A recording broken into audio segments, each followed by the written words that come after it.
Hello students, welcome to study Khazana. I am Tanisha. Last lecture में हम discuss कर रहे थे एप्लीकेशन ऑफ इलास्टिसिटी। ठीक है, हमने कुछ एप्लीकेशन उसमें डिस्कस कर ली थी। अब जो इम्पोर्टेंट और ज़्यादा एप्लीकेशन है हम इस लेक्चर में डिस्कस करेंगे।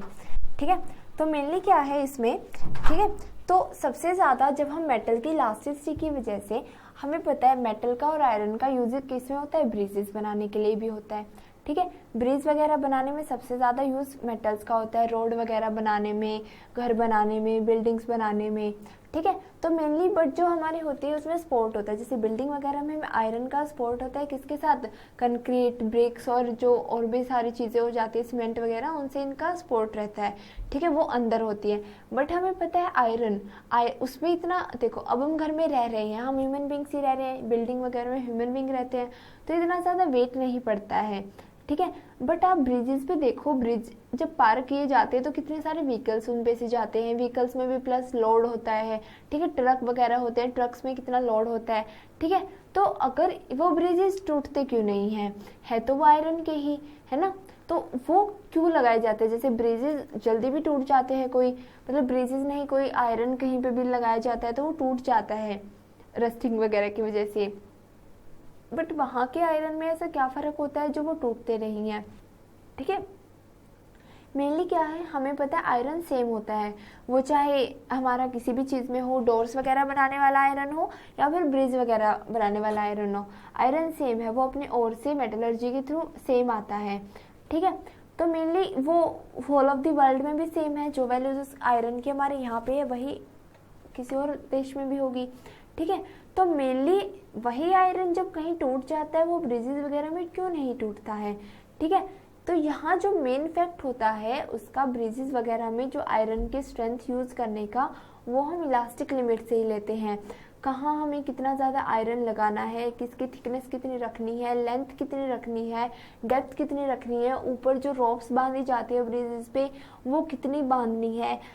ठीक है, ताकि उस पर इलास्टिक लिमिट के इफेक्ट की वजह से क्या हो, उसमें चेंजेस ना आए। ठीक है, वो टूटे ना। ठीक है, तो मेनली जो हमारा लोड वगैरह की वजह से उस पर इफेक्ट ना पड़े कोई भी। तो how can we write this. ठीक है, the bridges are designed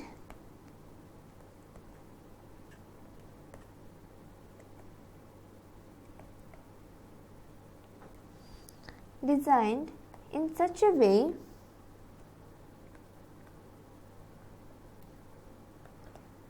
that they do not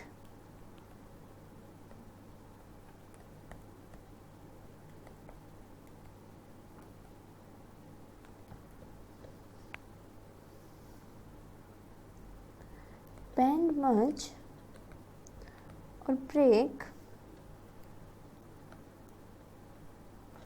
under the load of heavy traffic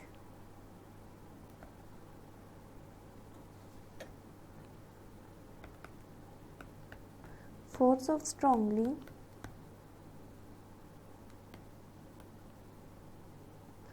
blowing wind and its own weight। ठीक है, तो जो हमारा ब्रिजेस आर डिजाइंड इन सच ए वे, जो हमारे ब्रिज वगैरह होते हैं वो इस तरह डिज़ाइन किए जाते हैं कि वो जब उस पर ट्रैफिक जाए, हैवी ट्रैफिक जाए, या फिर हमारी बहुत ज़्यादा इंटेंसिटी से स्ट्रांगली विंड ब्लो हो, ठीक है, या फिर उसका जो खुद का भी वेट हो जाता है, क्योंकि आयरन में वेट बहुत होता है, तो उस वेट की वजह से भी। ठीक है, तो मेनली जो ये अलग अलग फैक्टर्स हैं, ठीक है, इन फैक्टर्स की वजह से उसमें डिफॉर्मेशन ना आए। ठीक है, तो मेनली डिज़ाइंस को हम ब्रिजेस को ऐसे डिज़ाइन किया जाता है कि उनमें कोई डिफॉर्मेशन ना आए। ठीक है, तो मेनली जो इसमें होता है, हम इसे एक छोटे से एग्जांपल से समझेंगे। ठीक है, मेनली उसमें जो आए वो चेंजेस ना आए, दैट विल बी, उसमें डिप्रेशन ना हो। ठीक है, डिप्रेशन ये वो वाला डिप्रेशन नहीं है जो आजकल सबको हुआ रहता है। ठीक है, इट इज़ अ डिप्रेशन। ठीक है, कि उसमें चेंजेस कितने आए, उसमें कमी क्या आ गई है। ठीक है, डिप्रेशन मेनली ह्यूमन बीइंग में भी माइंड का यही होता है कि वो अपनी जो उसकी होल ऑफ द स्ट्रेंथ होती है, होल ऑफ द स्टेमिना होता है, उसे यूज़ ना करके किसी अलग ही फील्ड में अपने स्ट्रेंथ को गुम करता रहता है। ठीक है, खोता रहता है।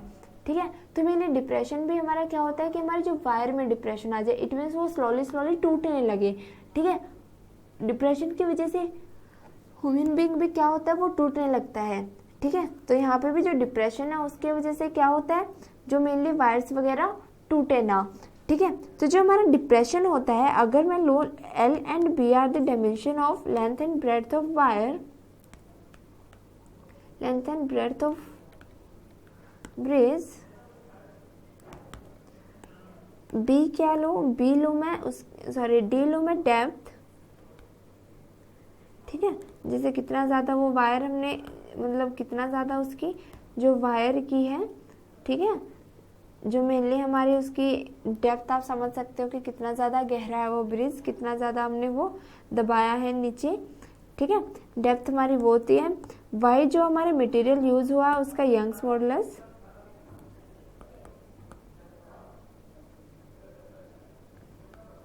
ठीक है, और जो हमारा जो लोड है, ठीक है, और अगर मेरा जो मेरा W है, ठीक है, W is the load attach to it.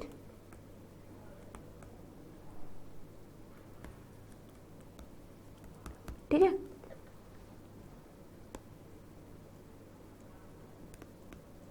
तो मेनली डिप्रेशन क्या लिया जाएगा वायर में। ठीक है, depression delta is equals to, हम डिफाइन करते हैं WL³ अपॉन YBD³। ठीक है, तो जो हमारा जो डिप्रेशन होता है, डिप्रेशन की वैल्यू हमारी होती है load multiply by L³ upon YBD³। ठीक है, अब देखो अगर हमें डिप्रेशन उस वायर में कम चाहिए, ठीक है, डिप्रेशन कम हो, इसके लिए हमारा जो वर्क, जो हमारा लोड है, मेनली वेट लोड है, वो हमें कम अटैच करना चाहिए, या फिर उसकी लेंथ हमारी बहुत ज़्यादा स्मॉल कर देनी चाहिए। ठीक है, ताकि डिप्रेशन कम हो हमारा, या फिर मेनली यंग्स मॉडुलस हम बहुत ज़्यादा इंक्रीज़ कर दे बॉडी का। ठीक है, यंग्स मॉडुलस को इंक्रीज़ कर दे। ठीक है, या फिर हमारे बी को, तो सबसे ज़्यादा एक मेन रीज़न होता है इसमें, जब हमारा होता है as depression is inversely proportional to 1/D³। अगर मैं बहुत ज़्यादा डेप्थ बढ़ा देती हूँ तो मेरा डिप्रेशन ऑलरेडी कम हो जाएगा। ठीक है, बट हम बहुत ज़्यादा डेप्थ बढ़ा क्यों नहीं सकते हैं। ठीक है, तो मेनली देखो, जैसे मैंने लिया पहले कोई ऐसे वायर लिया, ठीक है, जिसकी डेप्थ है ये D। ठीक है, तो यहाँ पे कोई भी जो वायर्स हैं, जो ब्रिज है, इसकी L है। ठीक है, यहाँ पे बहुत ज़्यादा वायर्स लगाए गए हैं, जैसे ये हमारा है डेल्टा, कितना ज़्यादा डिप्रेशन हुआ है इस वायर में। ठीक है, और यहाँ पे मेरा एक लोड सस्पेंड किया गया है, दैट इज W। ठीक है, ये W इस डेप्थ को पुश करेगा। ठीक है, मेनली व्हीकल्स वगैरह होते हैं, तो मेनली इस, अगर ये डेप्थ बहुत ज़्यादा है तो इस लोड की वजह से ये डेप्थ क्या हो जाएगी, इट विल बी बेंड।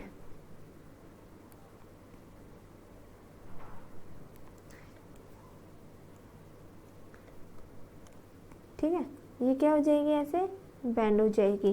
जो बॉडी हमारी ऐसी होती थी अब वो बेंड हो जाएगी। ठीक है, तो इसे अवॉइड करने के लिए, ठीक है, बेंडिंग हुई हमारी, इसमें बेंडिंग की वजह से इसमें क्या हुआ, जैसे बेंड हो गई हमारी बॉडी, तो इस बेंडिंग की वजह से इसमें एक हमारी क्या हुई, प्रॉब्लम क्रिएट हो गई, दैट इज बकलिंग।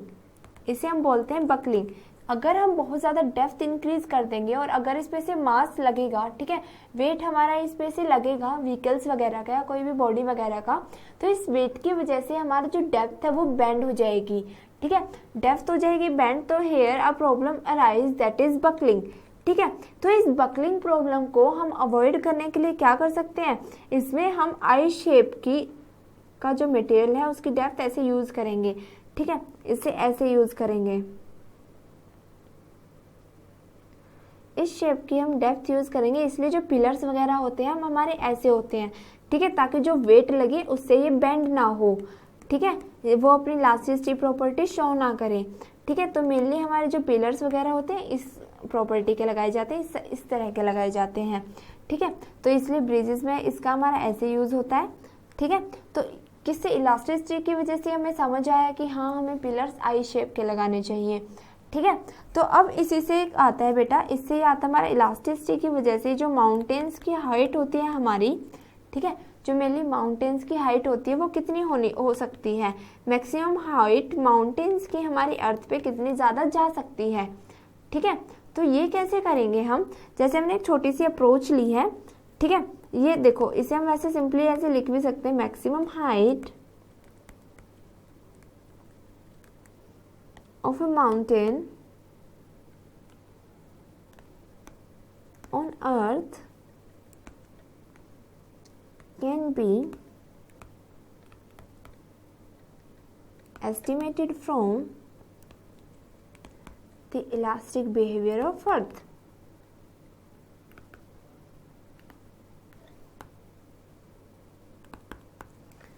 ठीक है, मैक्सिमम हाइट ऑफ माउंटेन कैसे हमारी एस्टिमेट हो सकती है इलास्टिक बिहेवियर ऑफ अर्थ से। ठीक है, तो इसमें हमें पता है जो हमारी प्रेशर होता है दैट इज एच रो जी। ठीक है, एच हाइट होगी, ये प्रेशर होगा, रो हमारी डेंसिटी और जी ग्रेविटी। ठीक है, तो एच हमारी हाइट ऑफ माउंटेन अगर हम लेते हैं,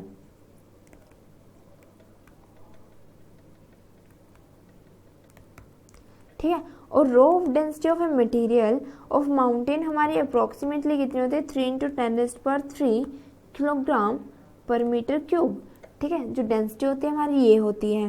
ठीक है, जो जी की वैल्यू वो हमारी 10 मीटर पर सेकेंड स्क्वायर, ये भी हमें पता है ऑलमोस्ट यही होती है।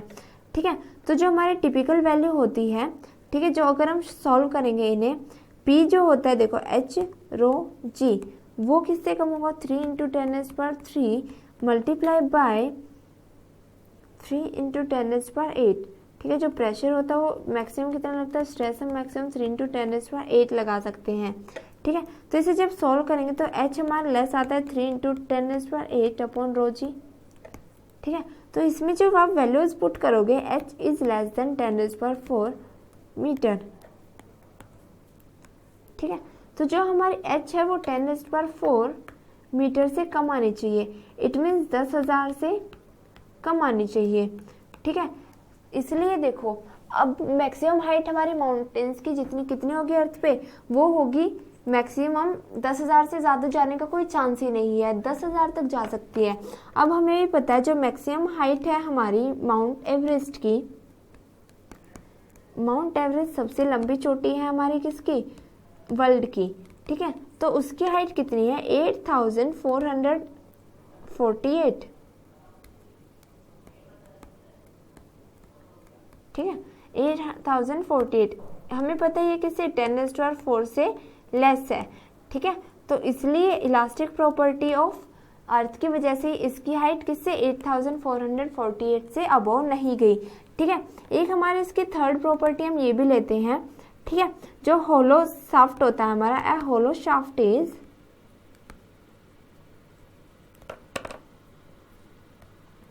टू बी स्ट्रॉन्गर देन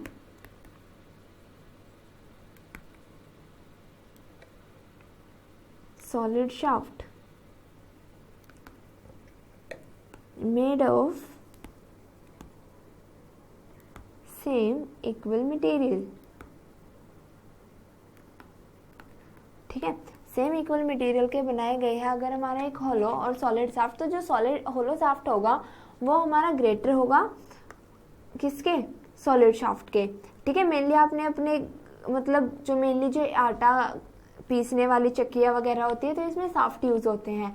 ठीक है, आपने देखा होगा उस पर जो जिस पे वो पट्टा लगा होता है, ठीक है, जिससे वो मूव करती है तो वो होलो होता है ऐसे सिलेंड्रिकल फॉर्म में और अंदर से वो होलो होता है।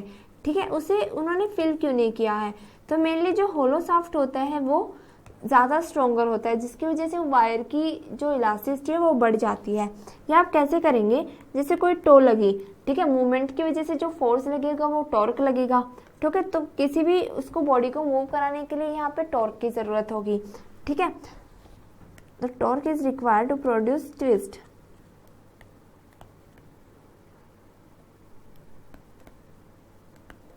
Twist in solid shaft. ठीक है, रेडियस क्या है, आर है। ठीक है, अगर उसकी रेडियस है आर, लेंथ है एल, और जो made up of modulus of rigidity नीटा, अगर मॉडुलस ऑफ रिजिडिटी नीटा है देन टो की वैल्यू हमारी आती है पाई नीटा R4 अपॉन 2L। ठीक है, ये स्टैंडर्ड वैल्यू हम सीधा यूज़ कर रहे हैं क्योंकि हम एप्लीकेशन दिखा रहे हैं, ये आपका इसमें एक्सप्रेशन नहीं है। ठीक है, तो टो की वैल्यू पाई नीटा R4 अपॉन 2L। ठीक है, तो इस पे जो टॉर्क प्रोड्यूस हो रही है इसे ट्विस्ट करने के लिए, ठीक है, तो यहाँ पे हम इंटरनल और एक्सटर्नल रेडिया ले लेते हैं। किसी ये देखो कोई सॉलिड शाफ्ट है तो हम होलो शाफ्ट के लिए लेते हैं, तो कोई ऐसे इंटरनल भी होगी उसकी रेडियस और आउटर भी। ठीक है, क्योंकि मेटल की तो वो बनी होगी, तो इंटरनल रेडियस हम लेते हैं R1 एंड एक्सटर्नल लेते हैं R2 सॉरी। देन क्या करेंगे हम, टो डैश जो हो जाएगा हमारा पाई नीटा R24 minus R14 upon 2L। ठीक है, जो टो की वैल्यू आ जाएगी वो ये आ जाएगी। ठीक है, तो टो डैश अपॉन टो यहाँ से क्या आ जाएगा R24 minus R14 upon R4। ठीक है, तो अब इसे जब हम खोलेंगे तो R2 square minus R1 square, R2 square plus R1 square, ठीक है, अपॉन R की 4। ये हमने खोला A square minus B square की प्रॉपर्टी से, that is A plus B and A minus B. ठीक है, तो इस प्रॉपर्टी से जब मैंने ये खोला, ठीक है, तो ये वैल्यू ये आ गई। अब हमें पता है two shafts are made up of same materials, same material से किए गए हैं, तो जो इनका सरफेस एरिया होगा pi R square L is equals to pi R2 square minus R1 square L। ठीक है, तो ये काट देंगे हम, तो यहाँ से क्या आ जाएगा, जो R स्क्वायर है वो क्या है R2 square minus R1 square. ठीक है, तो R2 स्क्वायर R1 स्क्वायर, जैसे टो बाई टो 1 इज, इससे कटा, जैसे R2 स्क्वायर को हमने R स्क्वायर R2 इस वाली प्रॉपर्टी में यहाँ पे R2 square minus R1 square is R square, तो हमने पुट किया यहाँ पे, तो R square R2 square plus R1 square upon R4। तो यहाँ से जो वैल्यू आई टू डैश अपॉन टो वो क्या आ गई R2 square plus R1 square upon R square. तो आप यहाँ से देख सकते हैं जो हमारी टो डैश की वैल्यू है, ठीक है, जो टो डैश की वैल्यू है वो क्या है ग्रेटर देन टो आई है। ठीक है, और tau dash was for hollow shaft. ठीक है, तो यहाँ से में टॉर्क जो है वो हमारी किसकी ज़्यादा है, होलो शाफ्ट की ज़्यादा है, तो हमें जो टॉर्क चाहिए ट्विस्ट कराने के लिए वो एक होलो शाफ्ट के लिए ज़्यादा है, जबकि एक स्ट्रॉन्ग के लिए, सॉलिड के लिए कम है। ठीक है, तो इसी से हम कंक्लूड कर सकते हैं कि hollow shaft is stronger than solid shaft.